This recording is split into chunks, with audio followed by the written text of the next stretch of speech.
दोस्तों, औरत जब लेटी हो तो चुपके से उसकी एक चीज जरूर चाट लेना। उनको मिलता है ढेरों आनंद और वह हो जाती है हमेशा के लिए आपकी। यह चीज पुरुषों को चाटना भी है बहुत जरूरी, नहीं तो पति पत्नी में प्यार कम हो जाता है, गर्लफ्रेंड बॉयफ्रेंड में प्यार कम हो जाता है। इसे हर कोई चाटता है, हर पुरुष चाटता है। आप भी महिला की यह एक चीज जरूर चाट लेना। आपका भाग्य चमक जाएगा, किस्मत चमक जाएगी, आप करोड़पति लखपति हो जाएंगे, धनवान बन जाएंगे। स्माइल फैमिलीज चैनल में आपका स्वागत है। आज का प्रसंग बहुत ही खूबसूरत है, वीडियो को लाइक जरूर करें। दोस्तों, कौन सा पुरुष पत्नी का साथ कभी नहीं छोड़ता? पति पत्नी इस कहानी को जरूर सुने।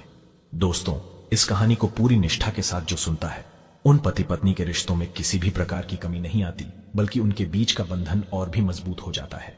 कलयुग के इस दौर में सबसे बड़ी समस्या ये है कि दांपत्य जीवन में प्रेम की दीवारें बहुत जल्दी दरकने लगती हैं, विश्वास और आपसी समझ कमजोर पड़ने लगती है। लेकिन इस कहानी में एक ऐसा संदेश छिपा है जो हर रिश्ते को नया जीवन दे सकता है। यह कहानी एक रात की दुल्हन की है, जहां एक नव विवाहित दुल्हन अपने पति से केवल एक ही रात के लिए मिलती है और फिर किस्मत की उलझनों के कारण दोनों बिछड़ जाते हैं। फिर शुरू होती है संघर्ष और परीक्षा की लंबी गाथा, जिसमें प्रेम, त्याग और समर्पण का अद्भुत संगम देखने को मिलता है। पति पत्नी के बीच सच्चे प्रेम का यह प्रमाण दर्शाता है कि चाहे कितनी ही बड़ी मुसीबतें क्यों ना आ जाए, अगर प्रेम सच्चा हो तो समय और दूरी उन्हें अलग नहीं कर सकते। इस कहानी को सुनने के बाद हर किसी को यह महसूस होगा कि यदि पति पत्नी के बीच सच्चा प्रेम है तो चाहे कितनी भी बड़ी बाधाएं क्यों ना आ जाए, उन्हें एक दूसरे से मिलने से कोई नहीं रोक सकता। संसार चाहे एक मजबूत दीवार बनकर उनके बीच खड़ा हो जाए, प्रेम और विश्वास की ताकत से वो दीवार भी ढह सकती है। इस कथा में वो सब कुछ है जो आपको यह सोचने पर मजबूर कर देगा कि जीवन के कठिन पलों में भी प्यार की विजय संभव है। तो आइए दोस्तों, इस प्रेरणादायक और रोमांचक कहानी की गहराइयों में उतरते हैं। भगवान नारायण माता लक्ष्मी से कहते हैं, देवी लक्ष्मी ध्यान से सुनो, आज मैं तुम्हें एक ऐसी कहानी सुनाने जा रहा हूं जो प्राचीन काल की है। इस नगर में एक प्रतिष्ठित सेठ रहता था। वो अत्यंत धनवान था और उसकी प्रसिद्धि दूर दूर तक फैली हुई थी, परंतु उसके जीवन में सबसे मूल्यवान धरोहर उसकी इकलौती बेटी थी। ये बेटी न केवल रूपवती थी, बल्कि गुणों की खान भी थी। वो सेठ अपनी बेटी को बहुत प्यार करता था और उसके भविष्य को लेकर हमेशा चिंतित रहता था। समय के साथ जैसे जैसे उसकी बेटी बड़ी होती गई, सेठ के मन में उसकी शादी की चिंता बढ़ने लगी। उसने सोचा, जब मेरी बेटी शादी लायक हो जाएगी तो मुझे उसके लिए एक योग्य वर खोजना होगा। उस समय की प्रथा के अनुसार परिवार के सदस्य स्वयं लड़का देखने नहीं जाते थे। इसके बजाय वे इस काम के लिए नाई और पंडित को भेजकर करवाते थे, जो पूरे नगर में उपयुक्त वर की तलाश में जाते थे। सेठ ने भी यही किया। उसने नगर के प्रमुख ब्राह्मणों और नाइयों को बुलाया और उन्हें पूरी बात बताई। उन्होंने कहा, यह एक महत्वपूर्ण कार्य है। मेरी बेटी जैसी अद्वितीय रूपवती है। मैं चाहता हूं कि उसके लिए भी वैसा ही उपयुक्त और गुणवान वर ढूंढा जाए। मैं नहीं चाहता कि किसी प्रकार की कोई कमी रह जाए। इसके लिए सेठ ने एक सुंदर चिट्ठी लिखी और उन नाई और ब्राह्मण को सौंप दी। सेठ ने उन्हें निर्देश दिया, इस चिट्ठी को लेकर नगर नगर घूमो, देश देश घूमो, अपनी बुद्धि और विवेक से मेरी बेटी के लिए एक ऐसा वर ढूंढ कर लाओ जो न केवल सुंदर हो, बल्कि उसका परिवार भी संस्कारी और आदर्श हो। जिस प्रकार मेरी बेटी सौंदर्य और गुणों की मूर्ति है, उसी प्रकार का वर भी होना चाहिए। भगवान कहते हैं, देवी लक्ष्मी ध्यान से सुनना। अब मैं उस कहानी को आगे बढ़ाता हूं। जब सेठ ने ब्राह्मण और नाई को अपनी बेटी के लिए योग्य वर तलाशने के लिए भेज दिया, तो वे पूरी श्रद्धा और लगन के साथ देश देश और नगर नगर घूमने लगे। वे हर जगह खोज करते, अपने सवाल पूछते और योग्य वर की तलाश करते। परंतु विधि का विधान कुछ ऐसा था कि इस खोज में उन्हें कठिनाइयों का सामना करना पड़ रहा था। जहां कहीं उन्हें सुंदर और गुणवान लड़का मिल जाता था, वहां परिवार में समृद्धि या घर की स्थिति संतोषजनक नहीं मिलती थी। और यदि कहीं परिवार संपन्न और संस्कारी मिल जाता, तो उसमें योग्य लड़के की कमी रह जाती है। यह खोज एक कठिन पहेली बन गई थी। सेठ की बेटी जिस अनुपम सौंदर्य और गुणों से विभूषित थी, वैसे ही गुणों वाला लड़का ढूंढना आसान नहीं था। ब्राह्मण और नाई दोनों इस उलझन में पड़ गए थे कि आखिर कैसे उस सेठ की उम्मीदों पर खरा उतरा जाए। एक नगर से दूसरे नगर, एक राज्य से दूसरे राज्य तक की उनकी यात्रा चलती रही। उन्हें हर जगह अलग अलग प्रकार के परिवार और लड़के मिलते थे, लेकिन सेठ की बेटी के योग्य कुछ भी नहीं मिला। फिर एक दिन वे एक ऐसे नगर में पहुंचे जहां उन्होंने देखा कि एक परिवार अपनी सादगी और सज्जनता के लिए प्रसिद्ध था। उस परिवार का एक लड़का था जो न केवल सुंदर था, बल्कि अपने स्वभाव से भी बहुत नेक और संस्कारी था। हालांकि परिवार में आर्थिक स्थिति थोड़ी कमजोर थी और धन की तंगी स्पष्ट थी, परंतु वो परिवार धर्म कर्म में निपुण और आदर्श था। ब्राह्मण ने विचार किया, यह परिवार भले ही आर्थिक दृष्टि से कमजोर है, लेकिन इसका मानवीय मूल और संस्कार अमूल्य है। लड़का सुंदर और गुणवान है, ये एक ऐसा अवसर है जिसे गंवाना नहीं चाहिए। ब्राह्मण ने मन ही मन निश्चय किया कि चाहे परिणाम कुछ भी हो, यह प्रस्ताव सेठ के पास ले जाना चाहिए। उन्होंने हिम्मत करके उस परिवार से बातचीत की और सेठ की बेटी के विवाह की बात बढ़ाई। उस परिवार ने बड़ी ही विनम्रता से उस प्रस्ताव को स्वीकार कर लिया और विवाह की तिथि पंडित ने निश्चित कर ली। फिर क्या था, ब्राह्मण और नाई खुशी खुशी वापस सेठ के पास लौट आए। ब्राह्मण और नाई ने जब सेठ से जाकर यह समाचार सुनाया कि एक सुंदर, योग्य और संस्कारी वर मिल गया है और विवाह की तिथि भी निश्चित हो चुकी है, तो सेठ और उसका परिवार बहुत खुश होता है। सभी जगह आनंद और उत्सव का माहौल था। सेठ की बेटी के घर में भी विवाह की तैयारियां जोर शोर से चलने लगती हैं। उधर वो वर के घर में भी सभी लोग बड़े उत्साह और उमंग के साथ तैयारियों में जुट जाते हैं। यह एक ऐसा अवसर था जो सभी के दिलों में उमंग और उम्मीदें लेकर आया था। परंतु विधाता का खेल किसे मालूम होता है। जब विवाह की तिथि निकट आई तो एक अप्रत्याशित घटना घटती है। जिस लड़के के लिए ब्राह्मणों ने टीका भेजा था, जिसे वर के रूप में चुना था, वो एक गंभीर दुर्घटना का शिकार हो जाता है। इस दुर्घटना में उसकी एक आंख फूट जाती है। अब वो एक आंख से ही देख सकता था। यह हादसा न केवल लड़के के लिए बल्कि उसके पूरे परिवार के लिए गहरी चिंता का विषय बना हुआ था।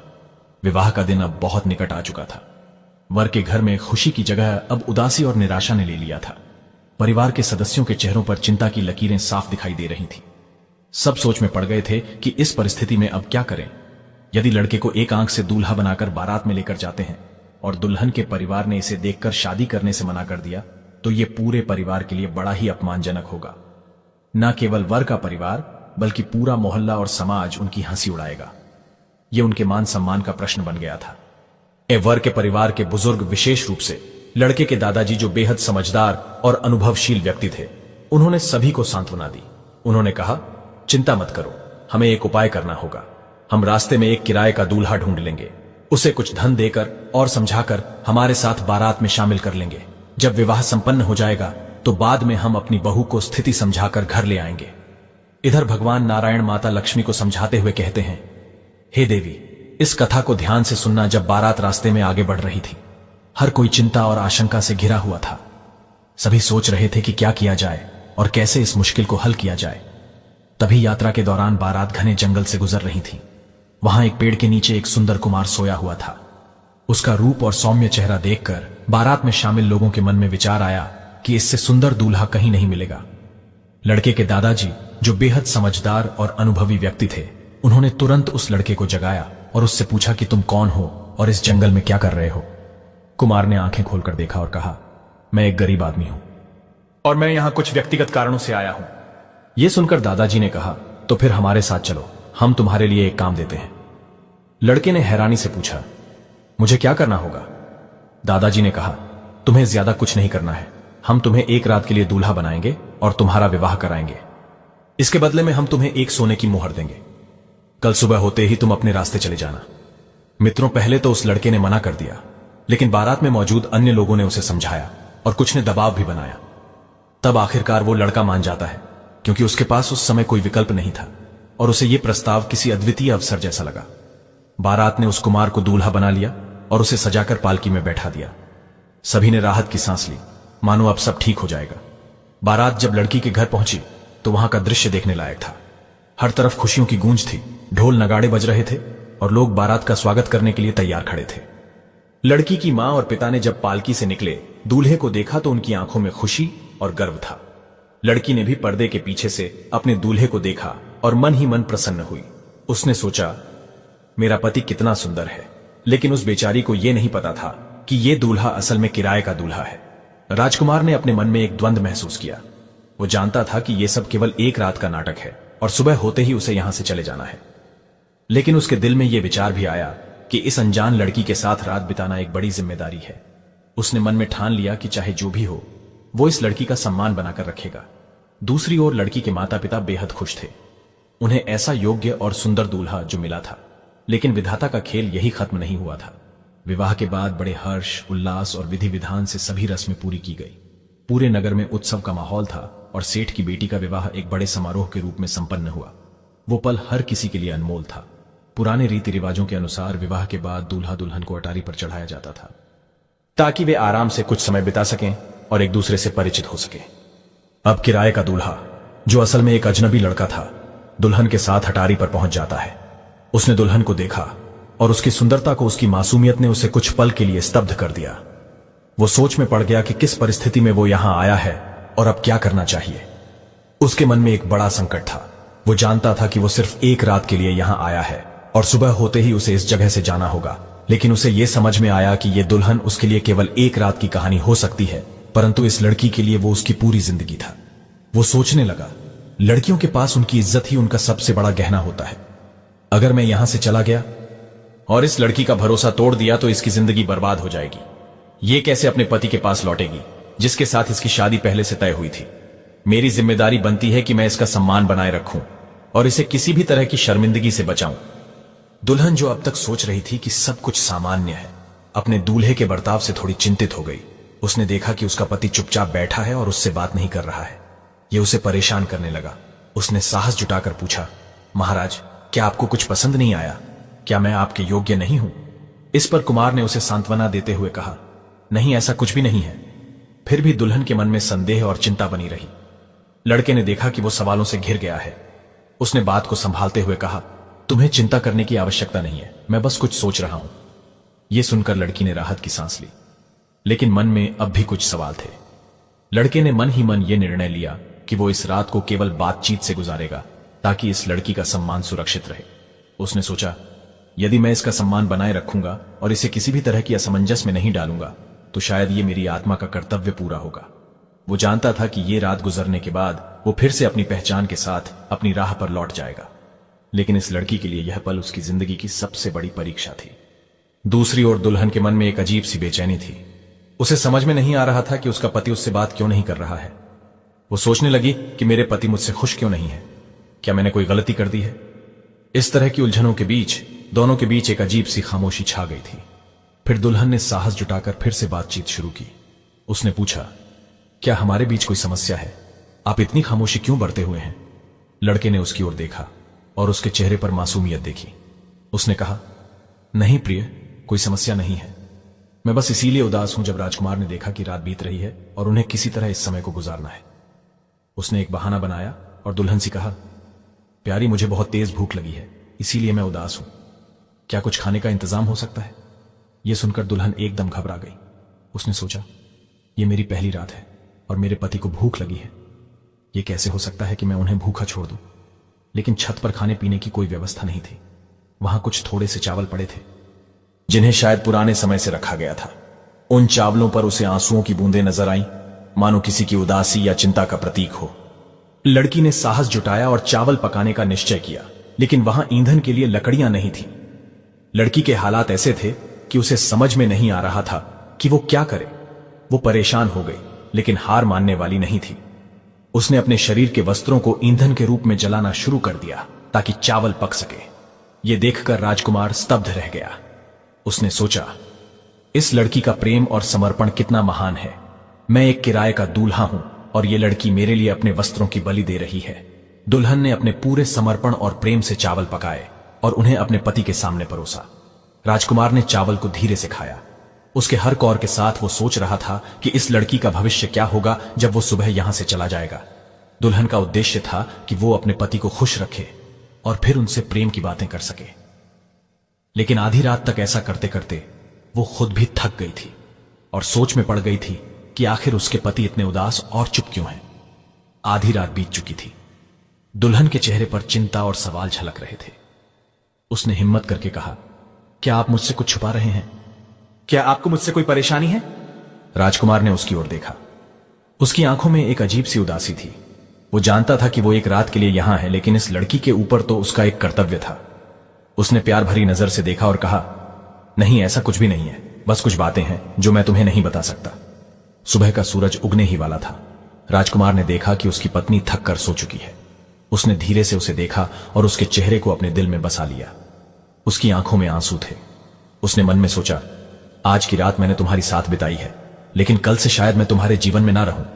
यह कहते हुए उसने धीरे से अपने आंसू पोंछे और अटारी से नीचे उतर आया। बारात में लौटकर कुमार ने अपने कर्तव्य को पूरा किया।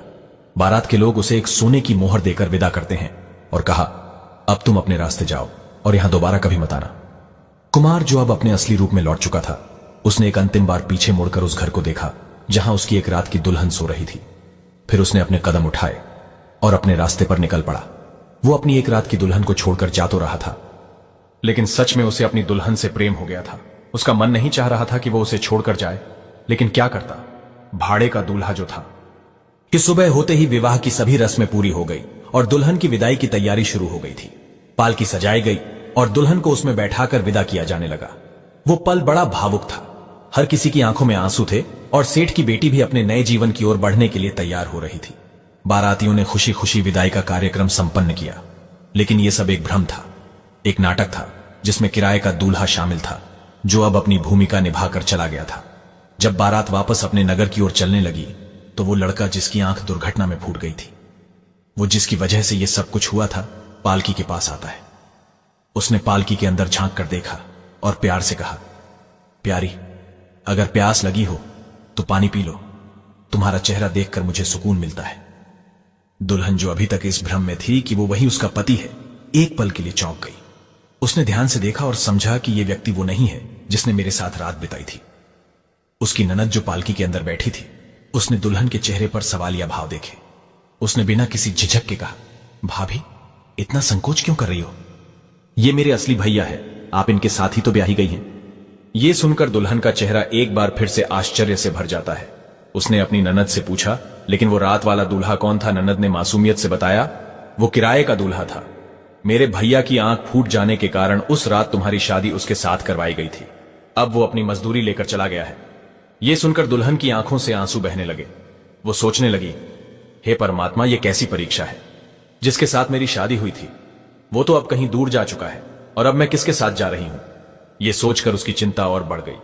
उसे लगा कि उसका पूरा जीवन एक बुरे मजाक में बदल गया है। उसकी भावनाओं और विश्वास सब कुछ मानो टूट गया था। भगवान नारायण माता लक्ष्मी से कहते हैं, देवी देखो, ये लड़की कितनी बड़ी परीक्षा का सामना कर रही है। उसे यह समझ नहीं आ रहा था कि उसका असली पति कौन है और अब वो क्या करे। दुल्हन ने सोचने के बाद एक बहाना बनाया। उसने पालकी के कहारों से कहा, मेरे पेट में बहुत तेज दर्द हो रहा है, कृपया पालकी को रोकिए। कहारों ने तुरंत पालकी को जमीन पर रखा। दुल्हन ने अपनी ननद से कहा, मैं थोड़ी देर के लिए झाड़ियों के पीछे जाना चाहती हूं। उसने लौटा उठाया और अपनी ननद को पास बुलाकर झाड़ियों की ओर ले गई। जैसे ही वो झाड़ियों के पीछे पहुंची, उसने अपनी ननद को वहीं बैठा दिया और उसे लौटा पकड़ा दिया। फिर वो अपनी पूरी ताकत से भाग खड़ी हुई। उसकी एक ही इच्छा थी, अपने असली पति को ढूंढना, चाहे वो कहीं भी हो। दुल्हन जंगल में दौड़ती चली जा रही थी। उसकी आंखों में आंसू थे और दिल में असंख्य सवाल। वो सोच रही थी, मुझे मेरे पति कहां मिलेंगे? क्या मैं उन्हें दोबारा देख पाऊंगी? वो भागते भागते थक गई और अचानक एक जगह बेहोश होकर गिर पड़ी। इसी बीच एक संत जो उसी जंगल में तपस्या कर रहे थे, उन्होंने एक बेहोश पड़ी लड़की को देखा, दुल्हन को देखा। वे उसे उठाकर अपने आश्रम में ले गए और उसके चेहरे पर पानी छिड़का। जब उसे होश आया तो संत ने पूछा, बेटी, तुम कौन हो और यहां क्या कर रही हो? दुल्हन ने रोते रोते अपनी सारी कहानी संत को सुना दी। संत ने उसे सांत्वना देते हुए कहा, बेटी, धैर्य रखिए। यदि तुम्हारे दिल में अपने पति के लिए सच्चा प्रेम है तो वो तुम्हें अवश्य मिलेगा। भगवान ने तुम्हारे लिए कोई ना कोई रास्ता जरूर तय किया होगा। दुल्हन संत के आश्रम में ठहर जाती है, लेकिन उसके मन में केवल एक ही सवाल गूंज रहा था, क्या मैं अपने असली पति को ढूंढ पाऊंगी? जब बारात के लोगों ने देखा कि दुल्हन अपनी पालकी को छोड़कर भाग गई है तो उनके बीच खलबली मच गई। सभी ने इधर उधर उसे ढूंढने की कोशिश की, परंतु उसका कोई पता नहीं चला। हारकर बारात को लौटना पड़ा। वे सभी निराशा और चिंता के साथ अपने नगर की ओर लौट गए। इधर वो कुमार जो एक रात के लिए दूल्हा बना था और जिसने दुल्हन के साथ वो रात बिताई थी, वो अपने रास्ते चला जा रहा था, लेकिन मन उसका उसी लड़की के पास रह गया था। उसे ऐसा लग रहा था जैसे वो किसी अपने को किसी अनजान जगह पर छोड़ आया है। भगवान कहते हैं, देवी लक्ष्मी, ध्यान से सुनना। वो लड़का जो उस विवाह में सिर्फ एक रात के लिए दूल्हा बना था, धीरे धीरे अपने रास्ते पर आगे बढ़ रहा था। उसके मन में कई तरह के विचार उमड़ रहे थे। उसने अपने किए को याद करते हुए सोचा कि शायद वो उस लड़की की जिंदगी में एक संक्षिप्त अध्याय बनकर रह जाएगा। आगे बढ़ते हुए उसने देखा कि एक शिकारी चिड़िया को पकड़कर ले जा रहा है। शिकारी ने चिड़िया को इतनी कसकर पकड़ा है कि वो दर्द और डर से चिल्ला रही थी। उस लड़के का दिल पिघल गया। उसने शिकारी को रोका और कहा, भैया कृपया रुक जाओ, इस चिड़िया के प्राण मत लो। शिकारी ने उसकी बात को अनसुना करते हुए कहा, यह मेरा शिकार है, मैं इसे नहीं छोड़ सकता। मैंने इसे पकड़ने के लिए बहुत मेहनत की है। लड़के ने समझाया, देखो जीवन कीमती है, किसी की जान लेकर अपना पेट भरना ठीक नहीं है। शिकारी ने गुस्से में कहा, यह तो मेरा काम है, तुम मुझे इसे छोड़ने के लिए मजबूर क्यों कर रहे हो? यह सुनकर कुमार ने अपने पास से एक सोने की मोहर निकाली और कहा, ये लो, यह सोने की मोहर तुम्हारे लिए है। इसे बेचकर तुम्हें बहुत कुछ मिल जाएगा। बदले में चिड़िया की जान बख्श दो। शिकारी ने कुछ पल के लिए सोचा। उसने समझा कि सोने की मोहर से वो अधिक लाभ कमा सकता है। उसने चिड़िया को छोड़ दिया और मोहर लेकर वहां से चला गया। चिड़िया ने अपने पंख फड़फड़ाए और उड़ी, लेकिन वो कुमार को देखती रही। उसके दिल में कृतज्ञता की भावना उमड़ आई। वह उड़कर अपने परिवार के पास पहुंची और वहां की सारी घटना सुनाई। चिड़िया के परिवार वाले सुनकर चौंक गए। उन्होंने कहा, तुम्हें उस इंसान का धन्यवाद करना चाहिए जिसने तुम्हारी जान बचाई है। हम नहीं जानते कि तुम्हारे दिल में पानी है या नहीं, पर एक एहसान का बदला देना तुम्हारा कर्तव्य है। जाओ और उस इंसान का धन्यवाद करके आओ। चिड़िया ने अपने परिवार वालों की बात मानी। वो फिर से उड़कर राजकुमार के पास गई और बोली, तुमने मेरी जान बचाई है। तुम्हारा उपकार मैं कभी नहीं भूलूंगी। राजकुमार मुस्कुराया और कहा, मैंने जो किया वो मेरा कर्तव्य था। हर किसी का जीवन मूल्यवान है। चिड़िया ने मन ही मन ठान लिया कि वो इस सज्जन व्यक्ति के उपकार का बदला चुकाएगी। उसने सोचा कि वो उसे ऐसे ही नहीं छोड़ सकती। ये विचार करते हुए वो चिड़िया वहां से उड़ जाती है और अपने परिवार को बता देती है कि वह उस इंसान की मदद का मार्ग ढूंढ रही है। इधर भगवान कहते हैं, हे लक्ष्मी, देखो, सच्चे हृदय से किए गए अच्छे कर्म का फल अवश्य मिलता है। उस कुमार ने बिना स्वार्थ के एक चिड़िया की जान बचाई और वो चिड़िया अब उसकी मदद के लिए आगे आने वाली है। भगवान नारायण ने लक्ष्मी को समझाते हुए कहा, लक्ष्मी, अब सुनो चिड़िया, जो कुमार के प्रति आभार व्यक्त करना चाहती थी, वो एक तपस्वी संत के आश्रम में पहुंची। वहां पहुंचकर उसने संत से प्रार्थना की, हे महात्मा जी, कृपा करके मेरी काया पलट दीजिए। मुझे 12 साल के लिए एक सुंदर कन्या बना दीजिए, ताकि मैं उस राजकुमार का उपकार चुका सकूं जिसने मेरी जान बचाई है।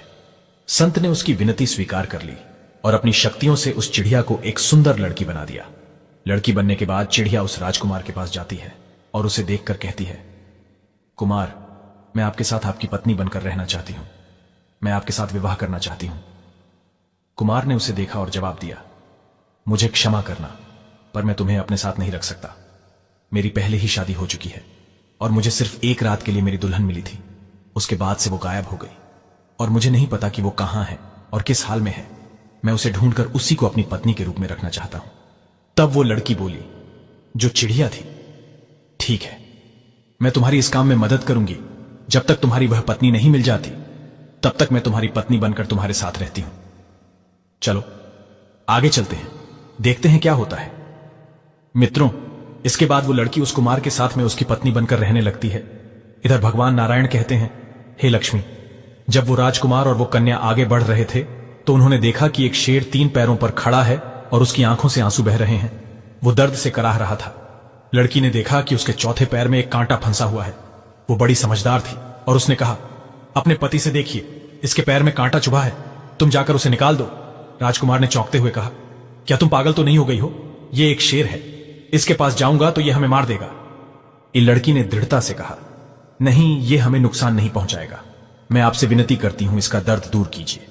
पत्नी के कहने पर राजकुमार ने हिम्मत जुटाई और धीरे से शेर के पैर के पास पहुंचा। उसने सावधानी से कांटा निकला।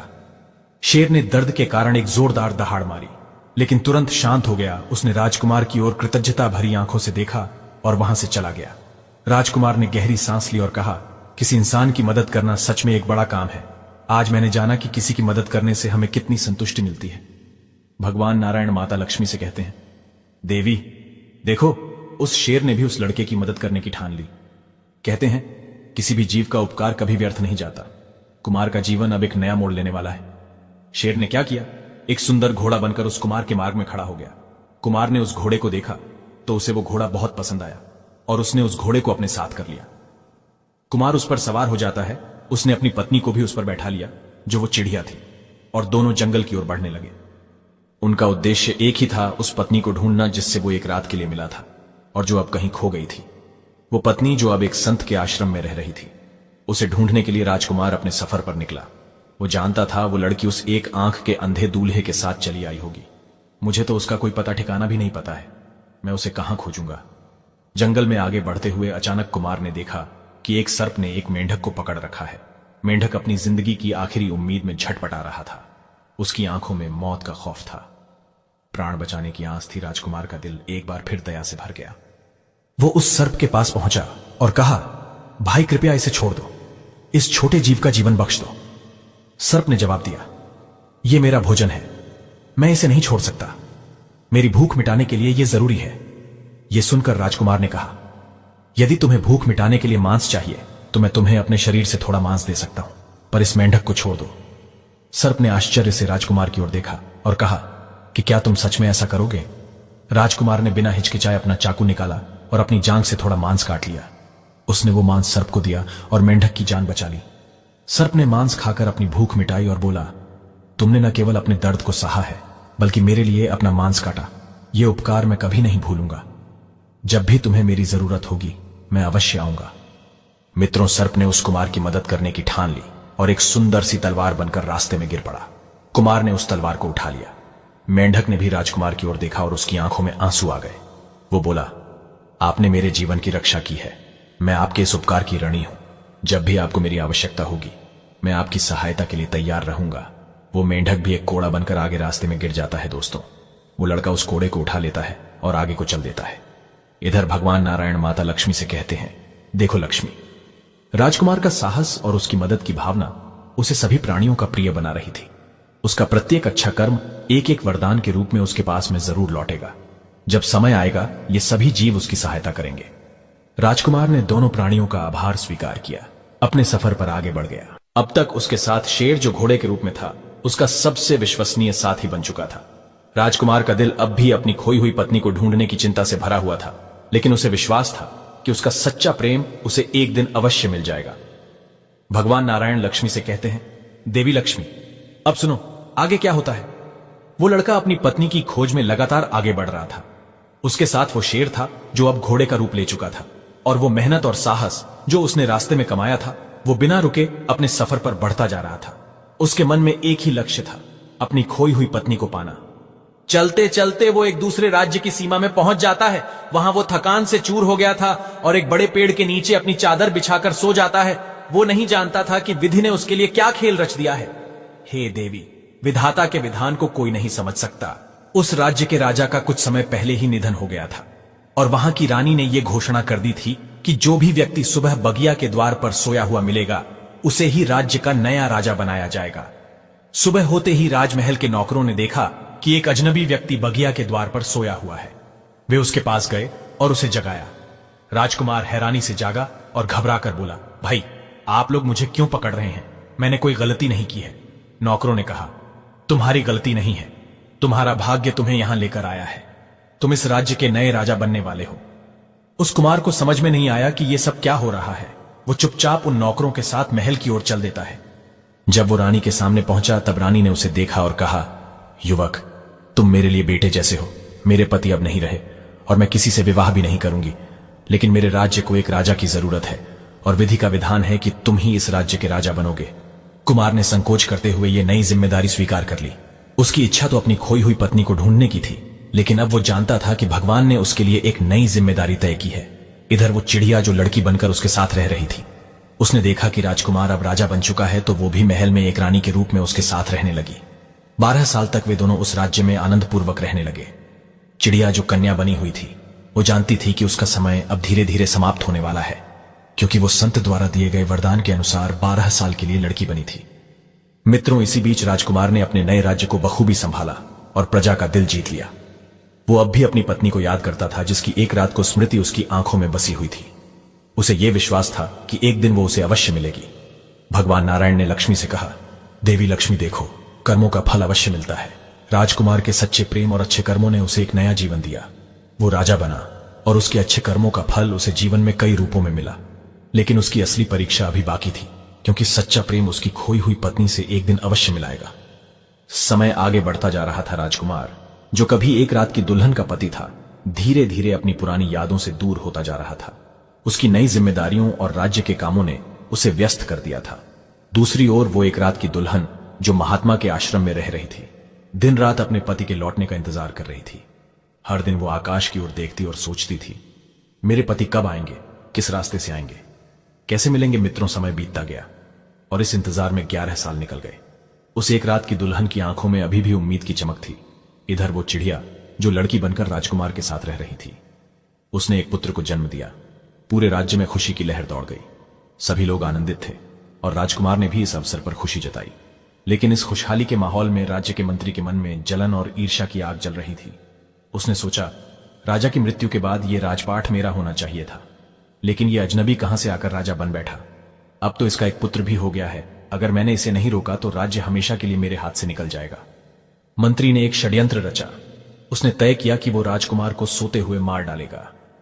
एक रात जब राजकुमार गहरी नींद में था, मंत्री ने कुछ जल्लादों को बुलाया और उन्हें राजा के कक्ष में भेजा, लेकिन राजकुमार की रक्षा के लिए खूंटी पर टंगी तलवार, जो कि एक सर्प का रूप ले चुकी थी, वो जाग उठी। जैसे ही जल्लाद राजकुमार के पास पहुंचे, तलवार ने अपने असली रूप में आकर उन सबको डस लिया और उन्हें मार डाला। मंत्री ये देखकर स्तब्ध रह गया। तलवार ने अपना कर्तव्य निभाया और फिर से खूंटी पर टंग गई। उसने राजकुमार का जीवन बचाकर अपना कर्ज चुका दिया। अगले दिन राजकुमार शिकार पर जंगल में जाता है। मंत्री ने फिर से एक साजिश रची और कुछ दुष्ट लोगों को भेजा। वे राजकुमार को घेर कर मार डालना चाहते थे।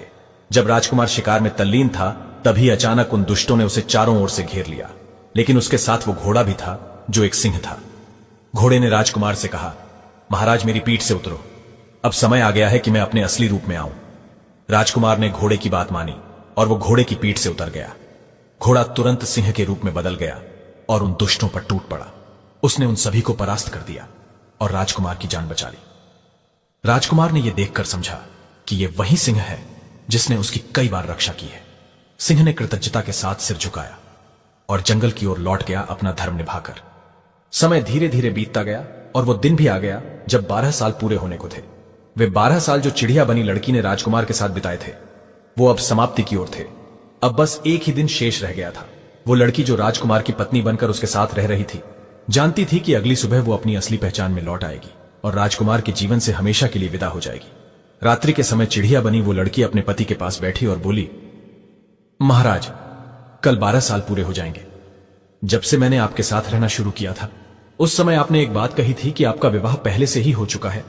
क्या आप मुझे उस रात की कहानी सुनाएंगे? राजकुमार ने गहरी सांस ली और कहा, हां, मुझे एक रात की दुल्हन मिली थी। मैं एक रात के लिए दूल्हा बनकर गया था और उसके बाद मुझे मजबूरी में वहां से विदा होना पड़ा। मैं नहीं जानता कि वो अब कहां है, किस हाल में है। अगर वो मुझे फिर से मिल जाए तो इससे बड़ा सुख मेरे लिए कुछ नहीं होगा। यह सुनकर चिड़िया के रूप में राजकुमार के साथ रह रही लड़की ने मन में विचार किया कि मैंने 12 साल इस राजकुमार के साथ बिताए हैं और अब मेरा धर्म बनता है कि मैं उसको उसकी सच्ची पत्नी से जरूर मिलवाऊं। उसने राजकुमार से कहा, महाराज आप आराम करें, मैं अभी लौट कर आती हूं। मित्रों, रात्रि के अंधेरे में वो लड़की फिर से अपने चिड़िया के रूप में बदल जाती है और अपने असली रूप को छुपाकर राजकुमार की खोई हुई पत्नी को खोजने निकल पड़ती है। वो जगह जगह जाती है, हर गांव, हर शहर, हर कस्बे में उसे खोजती है, लेकिन कोई सुराग नहीं मिलता है। वो थक कर एक पेड़ की शाखा पर बैठ जाती है जो महात्मा के आश्रम के पास था। उसने सोचा, अब जो होगा सो देखा जाएगा, पहले थोड़ा आराम कर लूं। उसकी आंखें बंद होते ही अचानक उसे एक परिचित आवाज सुनाई दी। वो आवाज एक स्त्री की थी जो रोते हुए कह रही थी, कहां हो तुम? मेरे पिया विवाह के बाद एक रात मिले थे, फिर कभी तुम्हारी सूरत नहीं देखी। यह आवाज चिड़िया के कानों में गूंजने लगी। वो चौंक उठी और तुरंत समझ गई, यही वो एक रात की दुल्हन है जिसे वो लड़का खोज रहा है। चिड़िया ने तुरंत अपने पंख फड़फड़ाए और अपने भवन की ओर लौट आई। उसने फिर अपना इंसानी रूप बनाया और राजकुमार के पास जाकर सो गई, ताकि सुबह होते ही वो अपने अगले कदम के बारे में सोच सके। इधर भगवान नारायण कहते हैं, हे देवी, अब ध्यान से सुनो। जब सुबह हुई, चिड़िया जो लड़की बनकर राजकुमार के साथ रह रही थी, उसने राजकुमार से कहा, महाराज आज का दिन बहुत विशेष है। मैं चाहती हूं कि आप मेरे साथ जंगल में चले। वहां पर कुछ ऐसा है जिसे देखकर आप बहुत खुश हो जाएंगे। राजकुमार थोड़ा हैरान हुआ और उसकी आंखों में एक चमक आ गई। उसने कहा, चलो मैं तुम्हारे साथ चलता हूं। राजकुमार घोड़े पर सवार हो गया और उस लड़की ने भी उसी घोड़े पर बैठकर उसका साथ दिया। यह वही घोड़ा था जो असल में वो शेर था जिसने राजकुमार की कई बार मदद की थी। वे जंगल की ओर बढ़ते गए। लड़की ने राजकुमार को उस स्थान पर पहुंचाया जहां एक महात्मा का आश्रम था। वहां एक स्त्री बैठी थी जिसने राजकुमार को का मन मोह लिया। लड़की ने राजकुमार की ओर देखा और कहा, महाराज ये वही स्त्री है जिसके लिए आपने कहा था कि वो आपकी एक रात की दुल्हन है। ये आपकी पत्नी है। राजकुमार ने उस स्त्री को ध्यान से देखा और उसकी आंखों में आंसू आ गए। वो स्त्री भी राजकुमार को देखकर रोने लगी। उसने कहा, आप यहां क्यों आए? मैंने आपके लौटने का 12 साल तक इंतजार किया। उस रात के बाद से मैं आपके इंतजार में यहीं बैठी रही। राजकुमार ने उसे गले से लगा लिया। प्रिय, मैंने भी तुम्हें कभी नहीं भुलाया था। तुम्हारे बिना मेरा जीवन अधूरा था। विधि ने हमें अब मिलाया है और मैं तुम्हें दोबारा कभी छोड़कर नहीं जाऊंगा। दोनों ने एक दूसरे को पहचान लिया और उनकी आंखों में खुशी और प्रेम की चमक थी। फिर राजकुमार ने अपनी पत्नी को लेकर वापस जाने का निश्चय किया। जैसे ही वापस चलने लगे, वो लड़की जो चिड़िया बनकर राजकुमार के साथ रह रही थी, हाथ जोड़कर खड़ी हो गई। उसने कहा, महाराज, मैंने अपना काम पूरा कर दिया है। आपकी पत्नी अब आपके पास है। मुझे अब जाने की अनुमति दे दो। मैं केवल 12 साल के लिए आपके पास थी, आपके उपकार का बदला चुकाने के लिए। आपने उस दिन जंगल में मेरी जान बचाई थी और मैं इसे कभी नहीं भूल सकती। राजकुमार ने उसे आश्चर्य से देखा और पूछा, तुम कौन हो? लड़की ने मुस्कुराते हुए कहा, मैं वही चिड़िया हूं जिसे आपने शिकारी से बचाया था। मैंने आपकी मदद करने के लिए मानव का रूप धारण किया था और 12 साल तक आपके साथ रही। अब मेरा समय समाप्त हो गया है। यह कहकर वो चिड़िया बनकर और वहां से उड़कर जंगल की ओर चली जाती है। फिर वो घोड़ा जो वास्तव में शेर था, वो भी आगे आया और बोला, महाराज, मैं भी आपको छोड़ने आया हूं। आपने मेरे पैर से कांटा निकाला था, मेरी जान बचाई थी। मैं आपके साथ 12 साल तक घोड़ा बनकर रहा और आपके लिए कर्तव्य निभाया। अब मेरा काम समाप्त हो चुका है और अब मुझे वापस जंगल में लौटना है। राजकुमार ने भावुक होकर कहा, तुम सबने मेरे जीवन में जो भूमिका निभाई है, उसे मैं कभी नहीं भूल सकता। तुम सबने मेरे कठिन समय में मेरा साथ दिया है और यह मेरे लिए एक आशीर्वाद है। शेर ने सिर झुकाया और जंगल की ओर चला गया। भगवान कहते हैं, देवी लक्ष्मी जब राजकुमार और उसकी पत्नी अपनी यात्रा पूरी कर चुके थे, तब वो तलवार जो सर्प था, वो भी अपने असली रूप में आ जाता है। और वो तलवार जिसने राजकुमार की रक्षा की, अपने कर्तव्य का पालन किया था, वो सम्मान पूर्वक राजा के सामने खड़ी थी। इसके साथ ही वो कोड़ा भी, जो उस मेंढक से बना था और राजकुमार के साथ कोड़ा बनकर रहा था, वो भी आगे आया। वे दोनों ही बोले, महाराज, हमने आपका साथ दिया और आपके कठिन समय में आपकी रक्षा की। अब हमारा कर्तव्य पूरा हो चुका है और अब हमें वापस लौटना होगा। राजकुमार ने भावुक होकर कहा, तुम सब मेरे लिए जीवन के आशीर्वाद हो। मैंने तुम्हारी जान बचाई थी, लेकिन तुमने मेरा जीवन बचाकर उस उपकार को बदल दिया है। मैं हमेशा तुम्हारे इस प्रेम और त्याग को याद रखूंगा। यह सुनकर तलवार और मेंढक ने राजकुमार को प्रणाम किया और जंगल की ओर लौट गए। और इधर भगवान नारायण लक्ष्मी से कहते हैं, देवी लक्ष्मी राजकुमार के सच्चे प्रेम और उसके द्वारा किए गए निस्वार्थ कार्यों का फल उसे हमेशा मिलता रहा। चाहे वो तलवार हो, मेंढक हो, शेर हो, सबने समय पर उसका साथ दिया और उसके जीवन को सुरक्षित किया। अब राजकुमार और उसकी पत्नी, जो एक रात की दुल्हन थी, वापस अपने राज्य लौट आए थे। वो दुल्हन जिसने 11 साल तक अपने पति के लौटने का इंतजार किया, वो उसके साथ थी। दोनों के बीच प्रेम था और उनका प्रेम और भी ज्यादा गहरा हो गया था, क्योंकि उन्होंने जीवन के कठिनतम संघर्षों को पार कर लिया था। वे जान चुके थे कि सच्चे प्रेम में कोई भी बाधा टिक नहीं सकती। भगवान नारायण ने आगे कहा, इस कहानी से हमें यह सीख मिलती है कि अगर पति पत्नी में सच्चा प्रेम हो तो समय चाहे कितना भी बीत जाए, वे एक दूसरे से बिछड़ते नहीं हैं। उन्हें एक दूसरे से मिलना ही होता है, क्योंकि सच्चा प्रेम समय और परिस्थितियों से परे होता है। लेकिन अगर पति पत्नी के दिल और दिमाग में कपट भरा हो, तो वे जीवन में कभी एक दूसरे को नहीं पा सकते और ना ही जीवन में सफलता प्राप्त कर सकते हैं। कहानी का यह अंत हमें यह सिखाता है कि जीवन में निस्वार्थ भाव से की गई सहायता और प्रेम हमेशा लौट कर आता है। चाहे समय कितना भी बदल जाए, सच्चाई और निष्ठा का फल व्यक्ति को अवश्य मिलता है। राजकुमार और उसकी पत्नी ने अपने प्रेम और समर्पण से यह साबित कर दिया कि सच्चे प्रेम का कोई विकल्प नहीं होता। दोस्तों, इस कहानी से हमें यह प्रेरणा मिलती है कि जीवन के हर रिश्ते में प्रेम, निष्ठा और सच्चाई का महत्व है। अगर आपको यह कहानी अच्छी लगी हो तो इसे अपने जीवन में अपनाएं और दूसरों को भी प्रेरित करें। तो चलिए मिलते हैं आपसे अगली वीडियो में एक और कहानी के साथ। आप सभी का बहुत बहुत धन्यवाद। जय श्री कृष्णा।